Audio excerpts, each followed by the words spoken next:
Welcome to Spoiler Piece Theater, the podcast that doesn't give a shit about spoilers. We just want to talk about the movies. My name is Dave Riedel. I write about movies at the Chicago Reader. I yap about movies here. My pronouns are he, him, and I'm a member of the Boston Online Film Critics Association. My name is Evan Crean. I'm co-chair of the Boston Online Film Critics Association and co-author of your 80s Movie Guide to Better Living, and my pronouns are he, him. And my name is Megan Kearns. My pronouns are she, her. I write film reviews for Edge Media Network. I, too, am a member of the Boston Online Film Critics Association, and I'm a member of Gallica, the Society of LGBTQ Entertainment Critics. Yes. It's trying to find a different way to say yes you are each week. I've run out. So I'm going to maybe I'll try no you aren't next week. See, I hear every time I hear Gallica, I think of it's like a branch of Starfleet for some reason. I don't know why. I always think of the video game. I mean, Gallica. Interesting. Yeah. I was going to say, I'm not mad at the Starfleet Association because I am a Trekkie. So there we go. Oh, wait. Age-old debate before we get into the episode. Trekkie or Trekker? It's very important. Trekkie. I don't know which side is the more approved. I've never heard of Trekker. That's so interesting. Yeah, I remember reading. I read lots of Star Trek books when I was a kid, and some of the trivia books would be like, don't call certain Trekkers Trekkies or Trekkies Trekkers. Ooh. Yeah. Or you might get a pointy ear in the forehead. And it's like, all right. No, that's so fascinating. I've never heard that. Yeah. Well, hey, you learned something new today on Spoiler Piece. Yes. I did. Yes. We're all enriched for it. Yes. We are an educational program here. Yeah, that's right. Before we get into the main episode here, I wanted to thank our sponsor piece patron, Heather Sachs. Thank you very much, Heather, for being a sponsor piece patron. We really appreciate it. And speaking of Patreon and patronage, I'm looking at next week's notes, and I almost said the name of next week's movie. This week, we're talking about Enter the Dragon, the 1973 Bruce Lee starring martial arts epic. Well, it's not really epic. It's epic-ish. But anyway, I had only seen one Bruce Lee movie before. I think Megan had seen none. I don't know how many you've seen, Evan, but 0. This is zero. My first. Okay, yeah. So a lot of first-timers here and one second-timer. So take that for what it's worth. But we had a lot of fun and lively discussion over on the Patreon. And if you're a $5 patron or higher, you have access to that and about 300 other bonus episodes. And if you're not a patron, please consider becoming one. But thank you, patrons. We can't do those bonus episodes without you. First movie tonight. Well, there's 2 movies. I'll tell you what they are. First, there's Erin's Guide to Kissing Girls, which, as far as movie titles go, good title. And then the second movie is Shotgun Wedding. But we'll be talking about, which one are we doing first? We're doing Erin's Guide to Kissing Girls first. I'm sorry. Yes. I've got next week's notes in front of me, and I've got this week's notes on my screen, saying I should just move next week's notes over here where I can't see them. And now we don't have to worry about it anymore. So let's talk about Erin's Guide to Kissing Girls. I'm going to read this plot summary, which is, I think, this is just a guess, but it's an educated guess, the longest plot summary we've read on Spoiler Piece Theater. Whoa. Here you go. No, can't be. Oh, just wait. As middle school is ending, Erin, the only out person in her grade, and Liz, fellow comic nerd and track star, it makes it sound like Erin is a track star. Anyway, find their friendship tested when Liz is accepted to a private school and Erin falls hard for new girl and ex-child star, Sydney. Erin believes the only way to save herself from certain doom is to ask Sydney to the big dance, but the plan goes awry when she starts to lose Liz along the way. Well, now we don't need to talk about the movie. Because that's the whole goddamn thing. Mm-hmm. That is a very, I would say, accurate and very specific breakdown. Of course, it is deeper than that because it is, a 90-minute movie. But them's the basics. So what did everybody think? Who wants to start? Oh, Megan's leaning in. I thought this was delightful. I found it very charming. Yeah. Yay!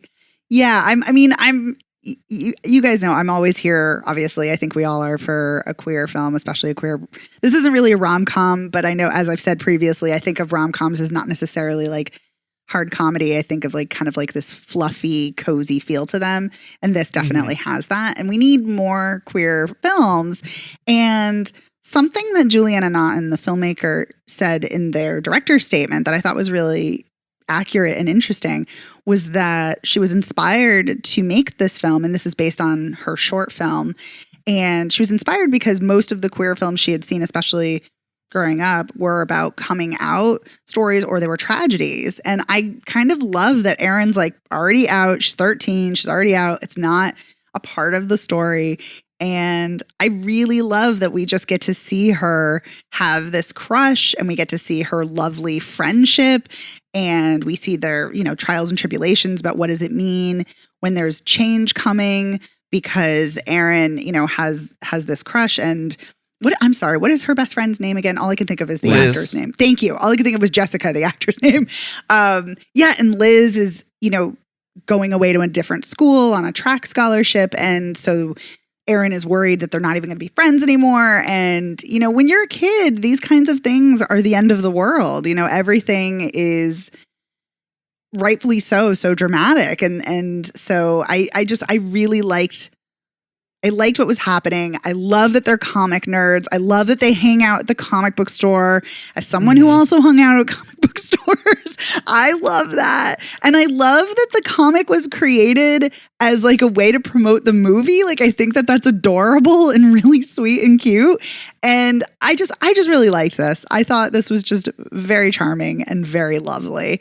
The one thing I will say that kind of surprised me, and this isn't a negative, but it just did surprise me, and I don't know if this is a Canadian thing or just I expected things to be different because I'm so much older than these kids. But a lot of the things that happen in class, I was like, yeah, that kind of was like in my class too. Like, I guess I thought the structure of classes would be radically different since so many decades have passed. But anyway, so it kind of felt like not as current, but again, that's not a knock on the film. It was just like, oh, I can actually relate to this a little more than I thought I would be able to. But anyway, a very sweet film. Yeah, maybe things haven't changed that much as far as like teaching curricula goes, Right? I don't know if that's good or bad. I was thinking that. I was like, oh, I don't know if that's good. Yeah. Well, Evan, how about you? Where do you come down? I liked this movie. I didn't love it. And I'm still trying to work out exactly what it was that wasn't quite working for me, but I think it is really cute. It's a cute film. I like that, it's... Sorry, just give me a moment. I like a lot of things that you mentioned, Megan. Like, I like that they hang out at the comic book store. I like the relationship that they have with the guy who works there. They kind of have like a cute Gen Z versus millennial rivalry when they like talk smack to each other. I definitely related to this despite not having been in middle school in a very long time, but I found elements of it very relatable, like when they go to the girl's birthday party and they're sitting around like playing Truth or Dare, or like the, like you were saying, Megan, this feeling when you're that age where going to a different school feels like kind of the end of the world and you feel like you're growing apart from your friends. And I feel like that was something I kind of went through because I went to a different high school than most of my friends. And so there was definitely that like worry about growing apart. And I mean, it did happen to a degree, so I can't say it was like an unfounded worry, but it feels like a real emotional stake here. And I think that was what I was really gravitating towards in this movie, is this, friendship that's struggling because of change and growing and new opportunities and new places. That to me felt really relatable. So I mean, I like this, and I'm still trying to like put my finger on like what quite wasn't working for me. I don't know, maybe I felt like it was kind of slow, or it wasn't quite as punchy as I hoped in terms of the writing or the conflicts between the characters. But I did like the actors' performances. I liked Erin quite a bit. One of my favorite scenes is when she's trying to teach herself how to flirt. She's wearing different outfits and saying goofy pickup lines in front of the mirror. I love a good pun, so I laughed my ass off when she was wearing the farmer's outfit and said, "I think you're a maze." Yeah. I like, what is this jacket made of? Girlfriend material. That one cracked me up. Because that's kind of a stretch, because who says material? Well, I mean, I guess you would say, what is that material? But would you offer up that it's girlfriend material? I don't know. I come down somewhere between the two of you. I think I liked it more than Evan did, but not as much as you did, Megan. I actually thought that Erin, I wouldn't say the weak link. I thought Elliot Stocking is the performer's name. I thought that performance was kind of sometimes it was just uneven. Yes. Sometimes really, really good, and sometimes you can see this kid making acting choices, which happens to young performers. I think that Liz was great. Oh my God, yes. I loved Liz. And I thought Sydney was really good too. Just kind of the perfect sort of, I'm so over this, and kind of the wariness of being the new kid. One of the things that I did like, though, although it becomes clear, so Erin's got this crush on Sydney, and when she hears that Sydney has two moms, she's like, oh my God. She just assumes that Sydney is also a lesbian and asks her to the dance and does it in this very dramatic way, which is one of her, ways to kiss girls. And Sydney says yes in front of everybody. And I was like, and we all know, I'm assuming you two both knew that Sydney is not. Yeah. Okay. Mm-hmm. Yeah. I was kind of just sort of relieved that Sydney was conscious enough / kind enough to just say yes in the moment so that Erin wasn't completely humiliated. Because I feel like if that happened when I was 13, it would have been a whole different horrible story. Even if it was straight nerdy kid asking out, the popular girl, like whatever, the 1987 equivalent would be, I feel like it would go badly. But Sydney was cool. She was like, yeah, I'll go with you. And then later, that is awkward though, when Erin tries to kiss her and Sydney's like, oh, wait a minute. And then, but what I do love is Sydney's reaction later. And she's like, I'm just figuring things out. And I love that. She's not shutting it down like, oh no, I'm straight. But she's also like, ooh, but I'm not sure. And I think that was a really great choice. Right. Yeah. And she explains, you asked me in front of everybody and I was on this, I felt on the spot and I didn't want to say no and hurt your feelings or be shitty. Yeah. And I do like that they reach a place of friendship and then at the dance, they do end up going to the dance. And then, Liz goes and then all three of them are together and dancing. I like that it becomes a thing that's about, all three of them. And that it's clear that Liz and Erin are still best friends. And, and whatever else because they're talking about the ending of the fanfic that Erin is writing, which I just like that plot thread that they've got this fanfic that Erin is writing about this comic that they love that also seems very close to the comic itself. Yes. So it's like the storyline. Right. But clearly they are the characters are their avatars. Right. Yes. So, I would have liked them to explore a little bit more of Liz and her experience with the other kids she met at the track sports school. There's really only one scene of that where Liz meets. She's like, why do I know you? They're like, oh, we were at the track meet last year, and this other kid broke a record, and then they love the same comic, and they start talking about that, and then you see a text exchange from them later, and it's like, oh, well, this is kind of a nice little avenue we're going down. You don't usually get to see the second leads, whatever. And then that's kind of where it ends. It's like, all right. It is only 90 minutes long, but I think it is. I think you raise a really great point, Dave, though, because especially tying it into what Liz said to Erin about how she's like, I'm not your sidekick, which is how she felt. Yeah. And it's like, she's not the sidekick, but yet the film relegates her to the role of sidekick in a way. It does. So I agree. So for both reasons, one, because I found Liz to be the most fascinating character and the best actor in the film, and for the fact that she's not a sidekick, it would have been nice to have fleshed her out a bit more and seen her life more at the new school. Yeah.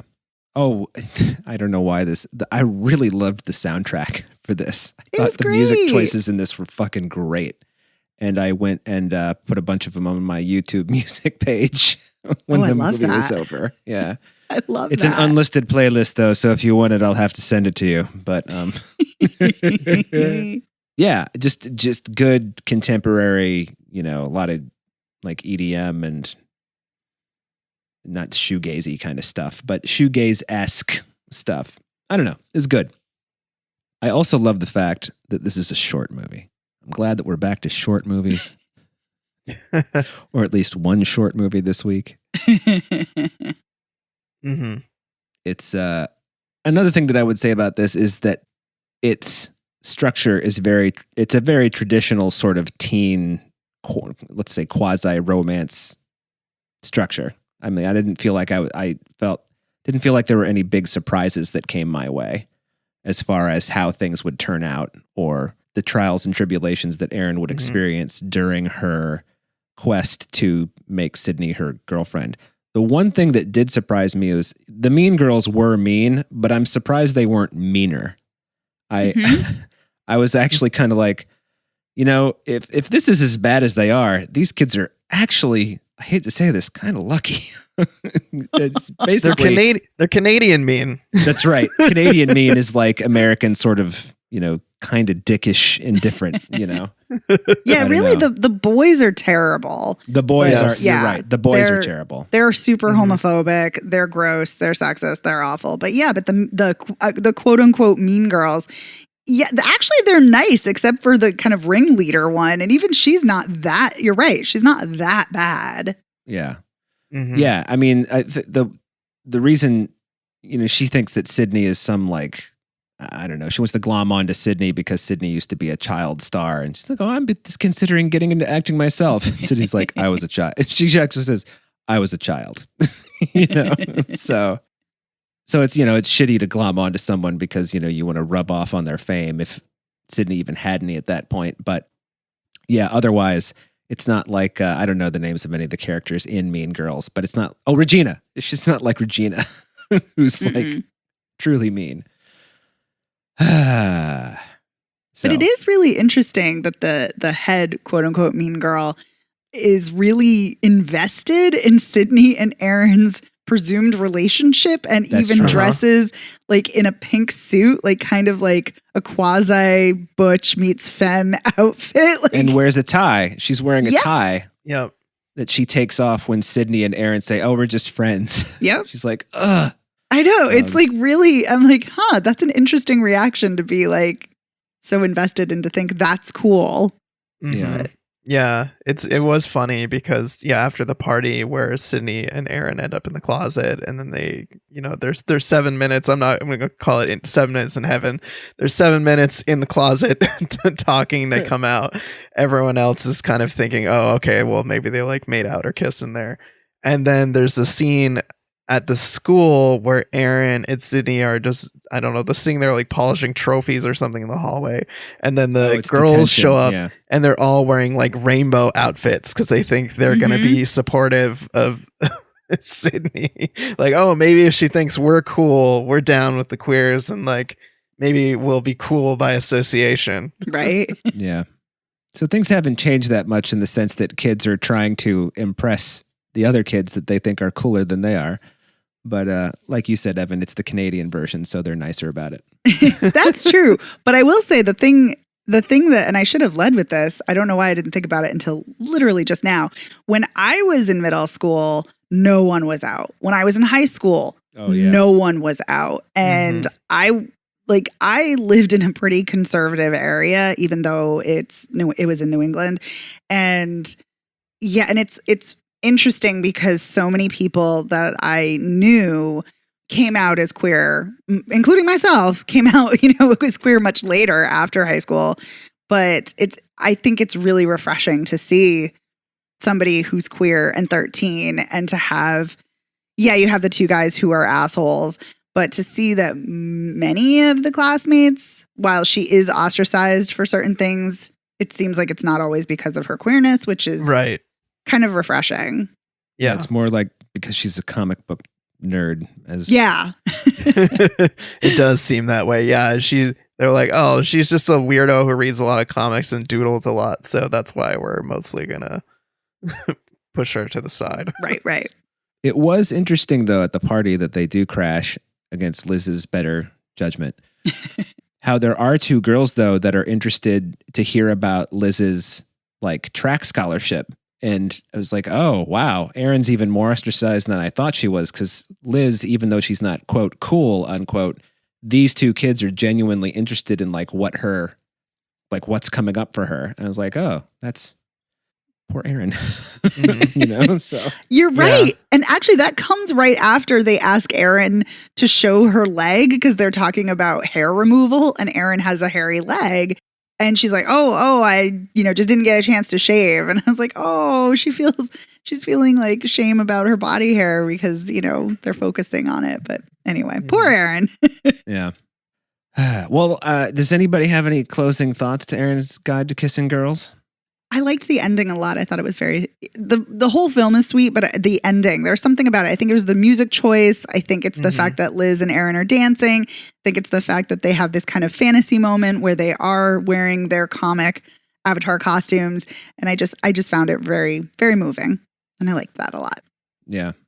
I thought it was interesting that Liz asked, do you think that in the comic, I can't remember what the comic characters are called.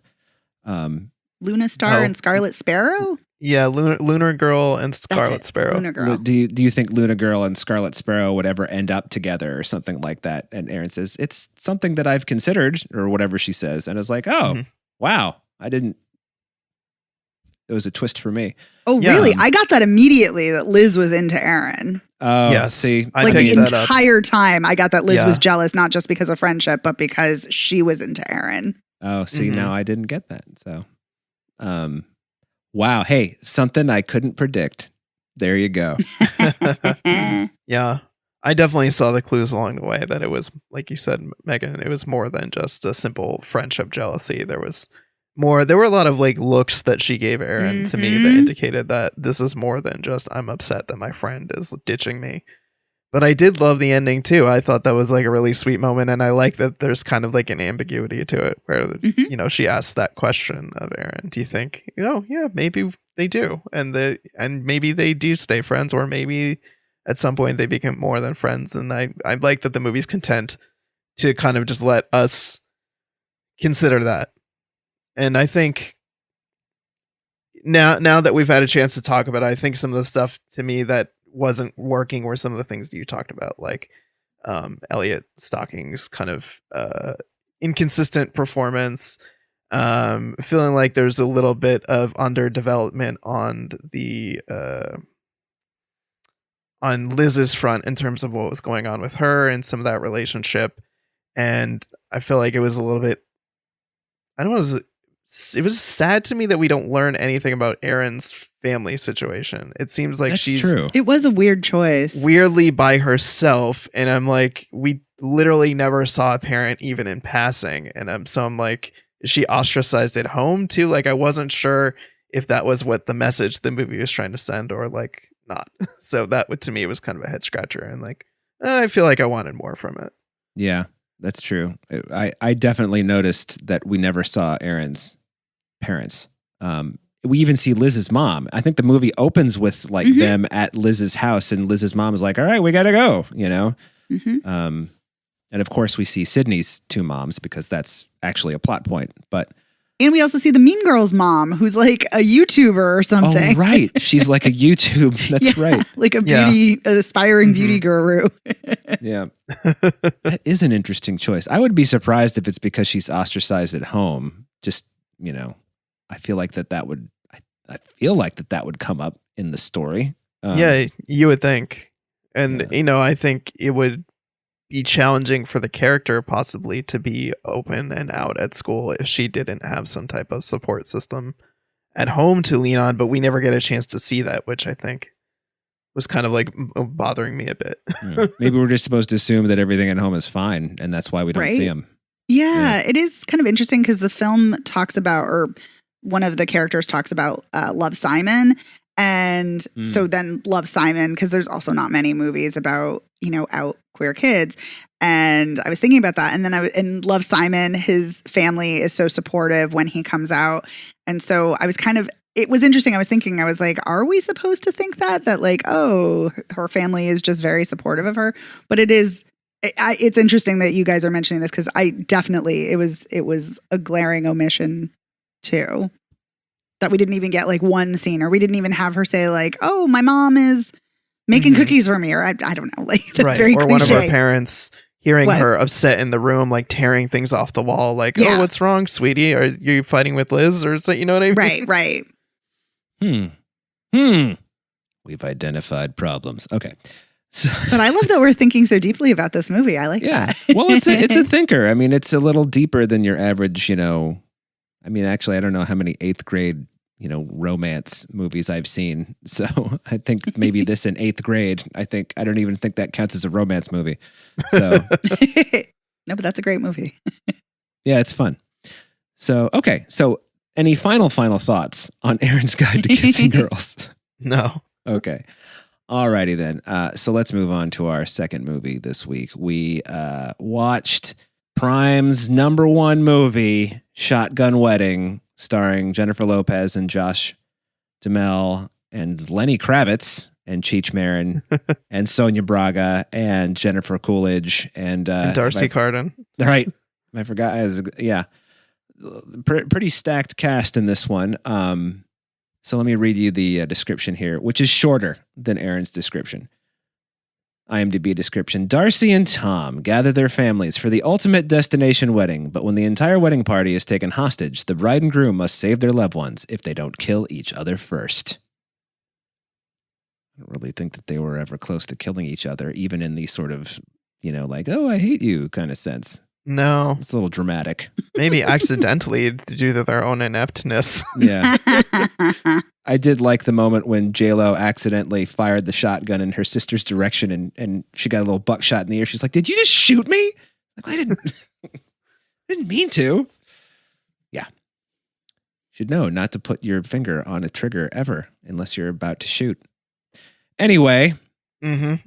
So that is the plot. They've got this destination wedding that Tom is, he's the big planner for this whole thing, and Darcy is kind of like, and her parents are divorced and they hate each other, and Josh Duhamel's parents are still together and they love each other, but you find out there was some kinky sex stuff in there. I don't know. I think the beginning of this movie, when these quote pirates unquote show up and take everybody hostage, I thought there was a lot of funny stuff in that. And then once we kind of got into after Jennifer Lopez dropped the grenade on the two guys and blew them up, that's kind of where it became very routine for me after that, and very predictable. And I think I sent a text to the two of you at the beginning. I was like, I'm having a lot of fun with this, and then it sort of just petered out pretty quickly too. So no big surprises. As it turns out, Lenny Kravitz, who works for Jennifer Lopez's dad, who is Cheech Marin, is hired these guys to to take everybody hostage so that he can get, is it $15 million, $40 million? It's a lot. It's a significant chunk of dough. Get it wired into his account. 40 million, I believe. 40 million. Yeah, that's right. He's got a net worth of 65 and Lenny Kravitz wants 40 million. Of course, it is not revealed until about halfway through that Lenny Kravitz is indeed the ringleader, although you can kind of see it coming. You can see it coming a mile away. Yeah, you can see it coming. And then the way they figure out that it's him is also kind of like, I mean, yes, I guess all of those things could happen, but boy, isn't it lucky that you found all those things the way you did? And the whole conflict that Tom and Darcy have about, the wedding preparations and how it's indicative of like larger problems in their relationship. It just didn't. Oh my God. It doesn't work at all. Yeah. It doesn't work. I think. Stupid. Yeah. Well, also because they kind of change in the middle of the movie what the problem is. So at first they kind of off on their own. That's why they don't get, held. They're not taken hostage because they're off on their own fighting before the wedding. And that argument is about like, oh, well, Tom, you wanted a wedding. I didn't want a big wedding. I just wanted to elope. And that's really their kind of sticking point is that he felt like he had to have a wedding, and because he had to have the wedding, a lot of it is stuff that ended up being more stuff that his mom Jennifer Coolidge wanted than anything. Like J-Lo has to wear his mom's wedding dress from the 80s, which is like some wedding dress that they passed down to other people in the family. And so they have that argument and they get like pissed off at each other. But later when they get into another argument, he accuses her of being like a scared little girl who is afraid of the commitment of marriage. Oh. And that's the plot line that they stick to later when she's like, oh, you're right, I was scared. And it was because I was worried about going all in on us and blah. And it just doesn't work. First of all, because they just changed their mind in the middle of the movie. But second of all, it just doesn't work. That's gross. For those first 30 minutes, not bad. Glad you enjoyed it. I will also say, by the way, really quickly, that Lenny Kravitz's death by a helicopter blade was surprisingly graphic. Oh yeah, very gruesome. The kills in this are really gruesome. It's shockingly violent. Like you were talking before about she drops a hand grenade on these two guys. They're originally, tied up in the back of this golf cart, and she sets one of the guys' heads on fire, and you see later he's got these horrible, horrible 3rd-degree burns all over his face. Yeah. The helicopter death. And there's the one that I think Josh Duhamel beats to death in the kitchen. Yep, there's that death. All in all, they kill something in the neighborhood of 7 or 8 people, which is kind of crazy to me for a movie that kind of markets itself as a light comedy. Yeah, they do a lot of murder. This is a hard R. This movie, like. I remember when at the beginning of every streaming movie, it comes up rated R for rated PG-13 and I was like, violence, language, brief nudity. I was like, what the fuck? I had no idea that I was getting a hard R action comedy disguised as a rom-com, So, yeah. Oh, well. I wanted to like this more. I think my major problems really boil down to the fact that I think Josh Duhamel has negative chemistry with Jennifer Lopez. And a lot of him generally. I don't really think he's much of a screen presence. Yes, I would agree with that. I think normally he's fine in things. And when I say fine, I literally mean fine. Like he's okay. He's not bad. He's not horrible. He's not great. But in this, the fact that he has just absolutely no chemistry with Jennifer Lopez, you can't hang a comedy or a rom-com on a thing where these just don't have chemistry between the leads. Like you just can't do it. Yeah. Well, people do it all the time though. Sorry. Well, but they shouldn't. Yeah. I agree, Evan, everything you're saying. They have zero chemistry. And how can you not have chemistry with J-Lo? She's amazing. Seriously. And she's fantastic in this, and she's great in everything. I love her. But even she can't save this. But I think the interesting thing, and I said this to you guys last week when we were talking about watching this. I love Josh Duhamel on All My Children. And he was Leo Dupree on All My Children. And he was, but not now, Josh Duhamel. I love Josh Duhamel when he was still doing soap operas, like when he was so charismatic. Like he was like a different person. He had so much charisma, so much spunk. He was great. And like he had, there was like a leading woman and they were kind of on again, off again, and they had lots of chemistry. And I remember watching him on that and being like, oh man, he would be great in movies. Nope. Like, boy, was I wrong. Like, I've never seen someone who was so good just tank so badly. And I don't know what is happening with him because I know he can be better. So, but I think this movie is atrociously written. The script is fucking ghastly. I hated the script. Ghastly? It is appallingly bad. This movie made me mad. I was like, this is just awful because how do you fuck up a movie that has Jennifer Lopez, who is so ridiculously talented in every possible way? How do you fuck that up? And Jennifer Coolidge is amazing. She's hilarious. She's charismatic. She's so great. And like Sonia Braga is amazing. And I can't think of the actor's name, but the guy who's the best man, he was fantastic on You're the Worst. I love him. How do you do this cast so dirty? How do you do that? By writing a bad movie. Yeah. Yeah. I also think it was interesting choices to have the actors playing the siblings, because that's his. First of all, that's supposed to be Josh Duhamel's brother, which they could not look less alike. But he's also in real life. Wait, that's his brother? I thought he was just his best man. I thought he was just his best friend and best man. You sure? Yes. I don't know. I don't have a lot of best friends who are 18 years younger than I am. I'm just gonna throw that out there. And also, J-Lo's sister is like 20 years younger than she is in real life. Is true.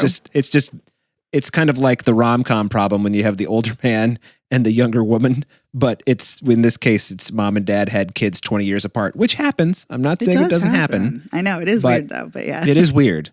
At least J-Lo's parents are age appropriate. I will say that. Yes.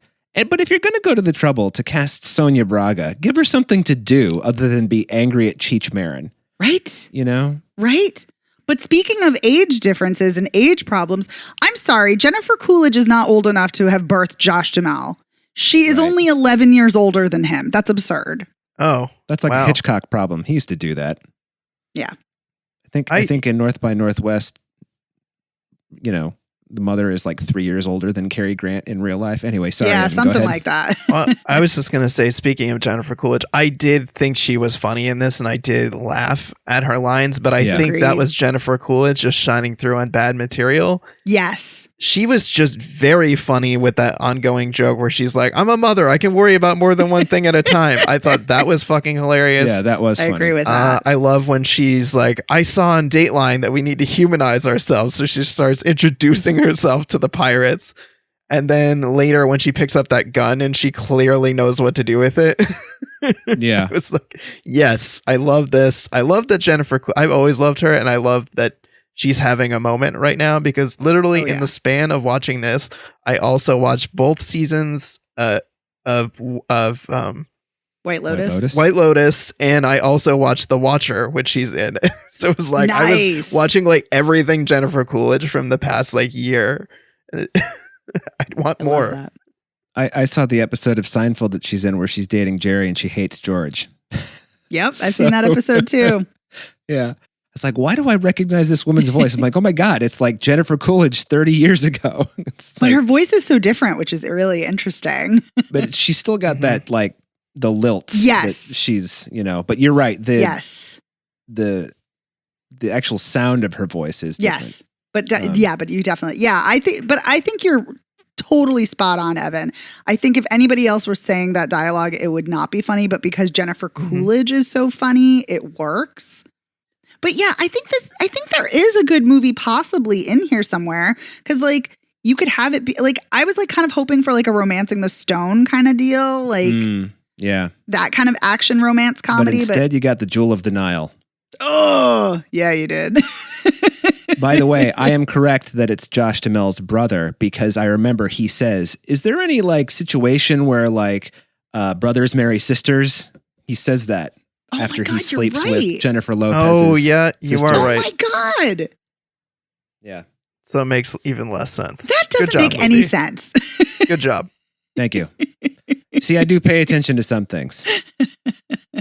Not the right things all the time, but in this one case. Yeah, this is unfortunately, like I said, the first 30 minutes or so I was on board, and then it just took a shit. I didn't even see... This is also haphazard. I thought it's because all the pirates had masks, I think. But I thought that the pirate who had all the burns on his head, I thought that was like one of the guys who had been grenaded and he had somehow survived the grenade blast. It didn't occur to me that was actually the hairspray, on the head guy. Although when she was lighting that cigarette, I was like, I think the hairspray is going to come into play here, because this is the first time her character's mentioned smoking at all. So, yep. I will say I do like, and again, this might be because I adore Jennifer Lopez so much and I love her kind of her charisma and her spunk, but I really like how she uses the cigarette as a weapon, how she's really excited about the cake knife. Like she's like, ew, why did your mother get me this rusty knife that, has been passed down? But then she's like, I love this cake knife. Like I did like those things. I wish I wasn't cringing so much while I was enjoying those parts. But anyway. Mm-hmm.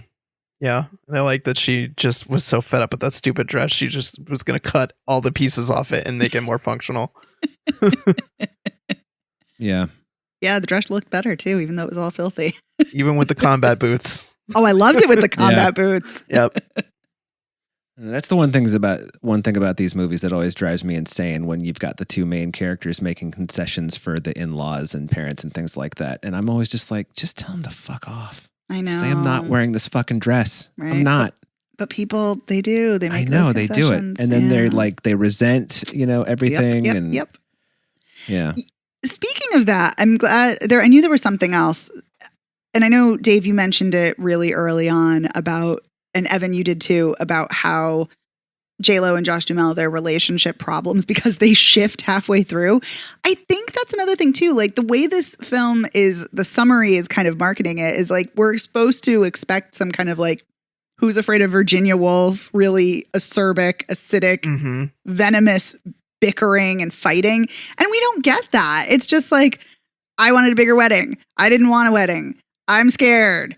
You're a little girl, which is gross. But like, it's like, it feels like there's no stakes. And not that those are not issues that a couple have to work through, but they don't feel like a big deal. And I would have liked better banter, maybe more serious issues.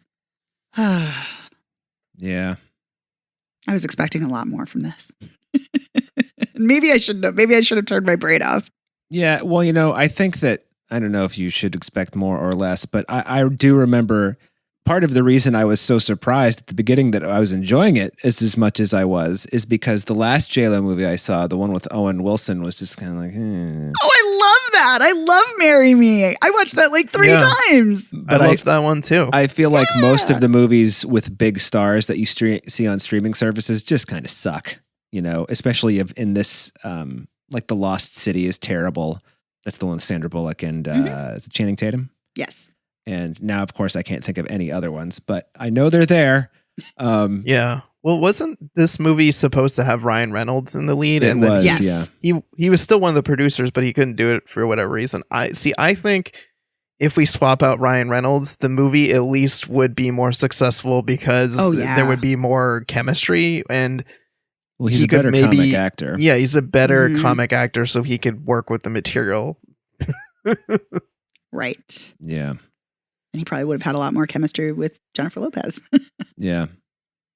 But it would have been another one of those Ryan Reynolds haha performances that he's done a million of, So what I'm saying is it's not going to be the movie that he made with Sandra Bullock. What's that one called? The Proposal. The Proposal. I like that one. I do too. Yeah. I also love Definitely Maybe. I love that movie. Oh, I love that movie too. It's so good. You never learn why they got divorced. I guess that's not really what's important, but it's like you see them together and then they're divorced. Like, what happened in the middle?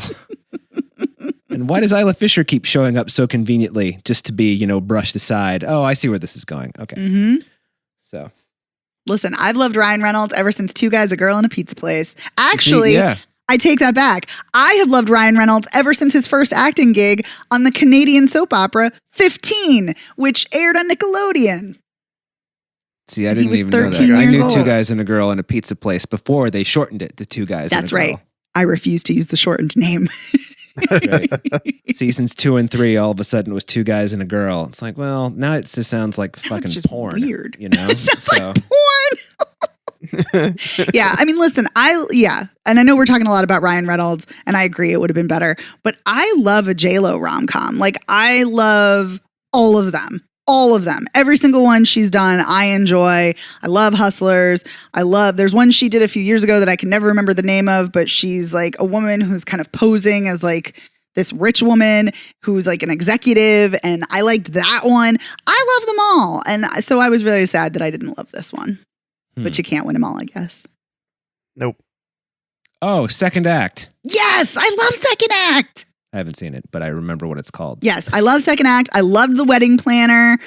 Made in Manhattan is okay. I enjoy that. Like, listen, I love Selena. Not that that's a rom-com, but I love that too. I love J-Lo. I just love her. Marry Me. Love it. Love it. Love it. But not this. Oh, it's all right. Oh, it's so good. It's so good. I love it. Mm-hmm.